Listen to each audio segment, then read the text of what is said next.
بلایا۔ جب اس نے سارا کے ساتھ بدکاری کرنے کے لیے اپنا ہاتھ بڑھایا تو سارا نے اللہ سے دعا کی اور اس دعا کی برکت سے اس بادشاہ کے ہاتھ جم گئے اور اس نے بری طرح سے چیخا اور سارے ملازم آ گئے۔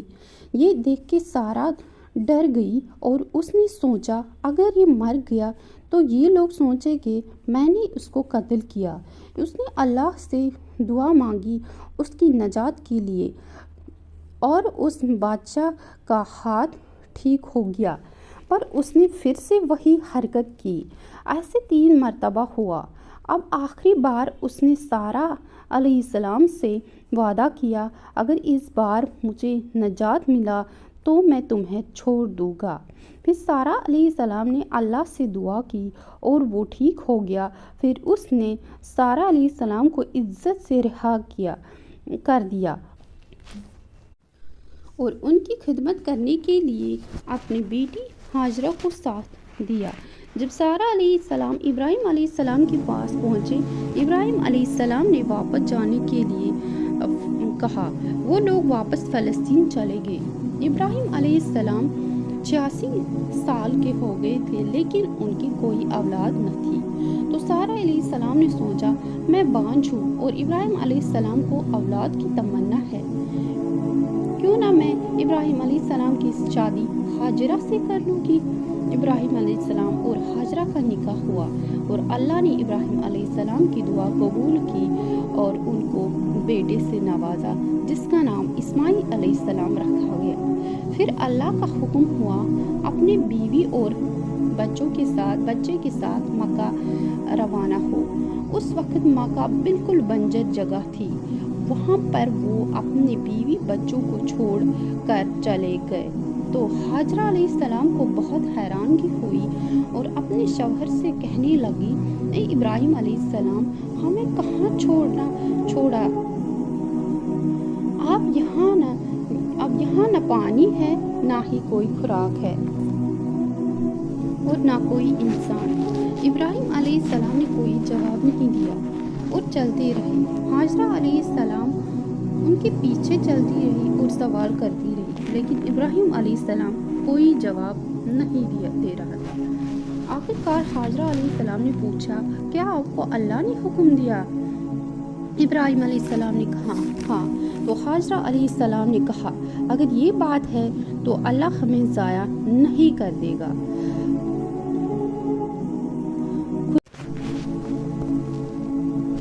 خوراک اور پانی چند دن میں ختم ہو گیا۔ خوراک نہ ملنے سے ماں کا دودھ بھی خشک ہو گیا۔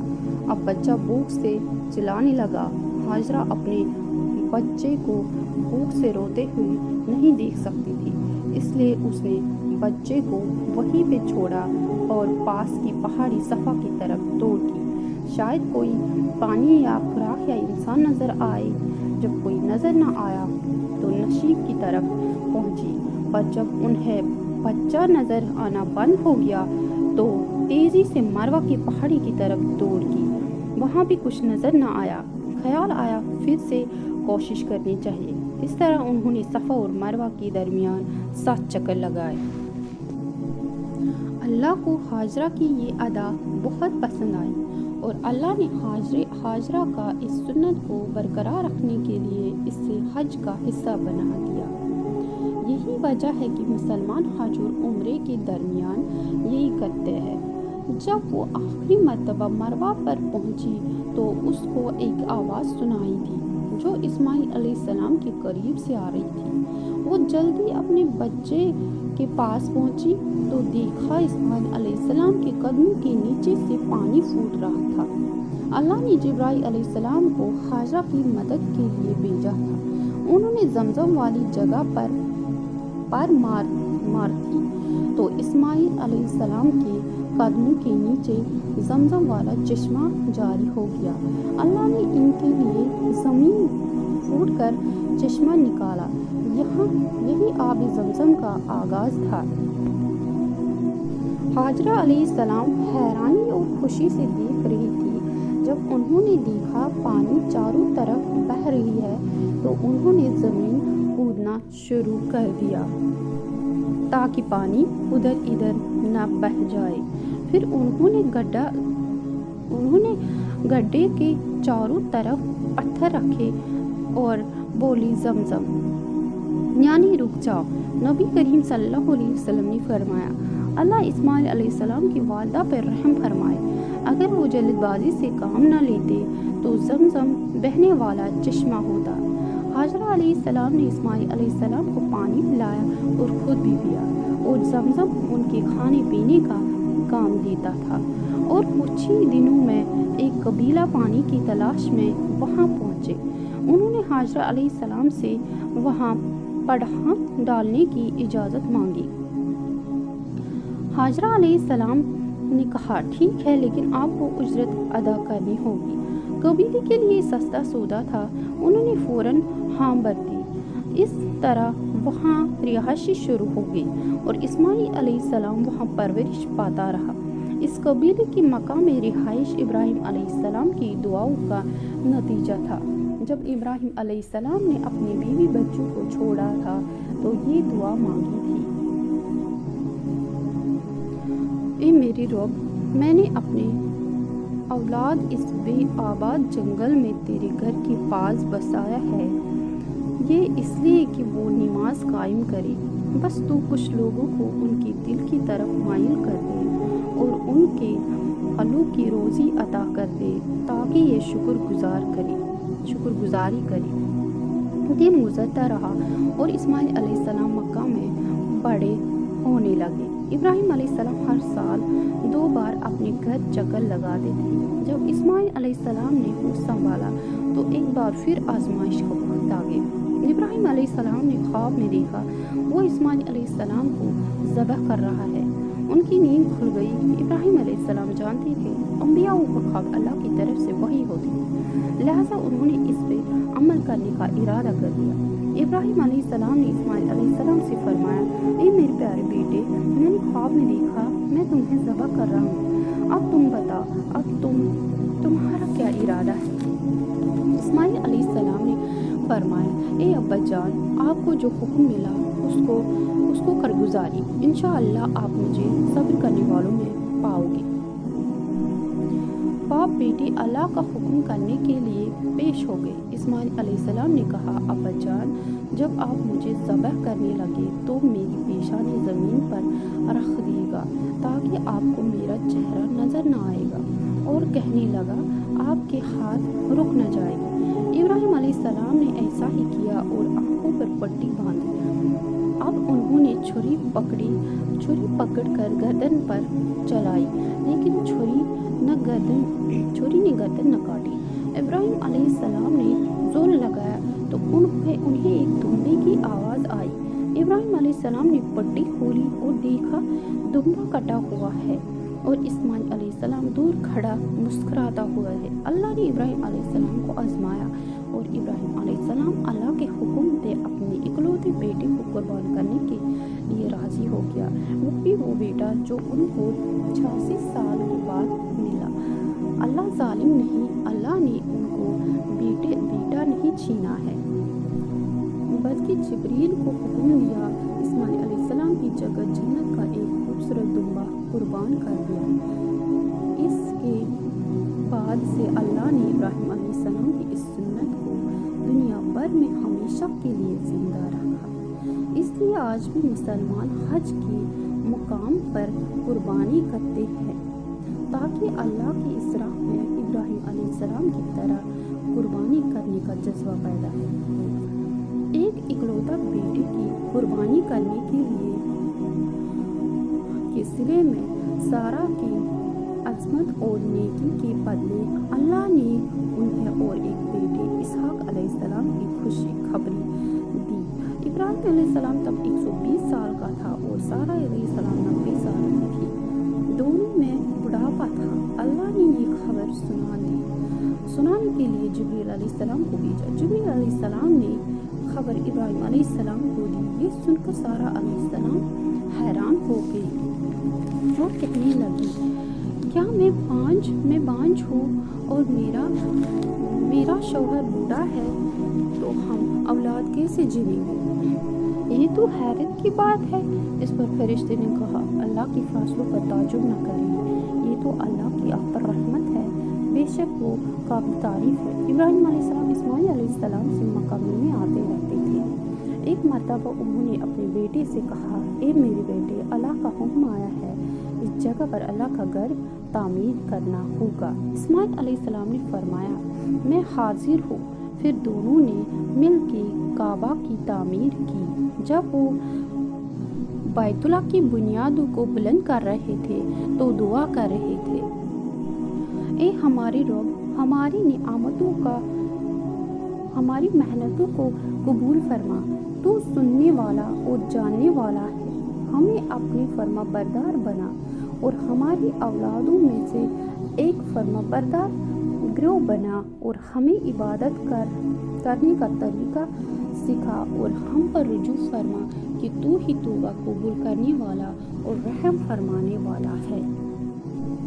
اے ہمارے رب، ان پر انہی لوگوں میں سے ایک رسول بھیج جو ان پر تیرے آیات کی تلاوت کرے اور تیری کتاب اور حکمت سکھائی اور انہیں پاک کرے، یقیناً تو غالب اور حکمت والا ہے۔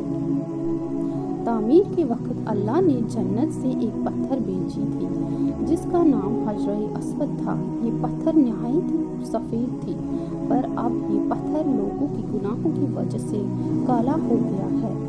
تعمیر کے وقت ابراہیم علیہ السلام ایک پتھر پر کھڑا ہوا تھا، وہ ننگے پیر تھا۔ اسی وقت پتھر پگھل گئی اور پتھر پر ان کے پیروں کے نشانات آ گئے۔ اسی پتھر کو آج مقام ابراہیم کہا جاتا ہے، اور آج بھی لوگ اس کو دیکھ سکتے ہیں۔ اسی طرح کعبہ تعمیر ہو گیا۔ اللہ نے ابراہیم علیہ السلام کو حکم دیا کہ لوگوں کو حج کا اعلان کریں۔ اس پہ ابراہیم علیہ السلام نے کہا، اے اللہ، میری آواز کس کس تک پہنچے گی؟ اللہ نے جواب دیا، آپ کے ذمہ آواز لگانی ہے، پہنچانے ہمارے ذمہ ہے۔ پھر ابراہیم علیہ السلام عرفات کے پہاڑ پہ چڑھے اور آواز لگائی، لوگوں، بیت الحرم کا حج کرو۔ اس طرح اللہ نے لوگوں کے دلوں میں بیت الحرم کی محبت ڈالی، جس کی وجہ سے آج تک عمرے اور حج کرنے کی خواہش رکھتے ہیں، اور ہر سال ہزاروں لوگ بیت اللہ کا حج کرنے کے لیے آتے ہیں۔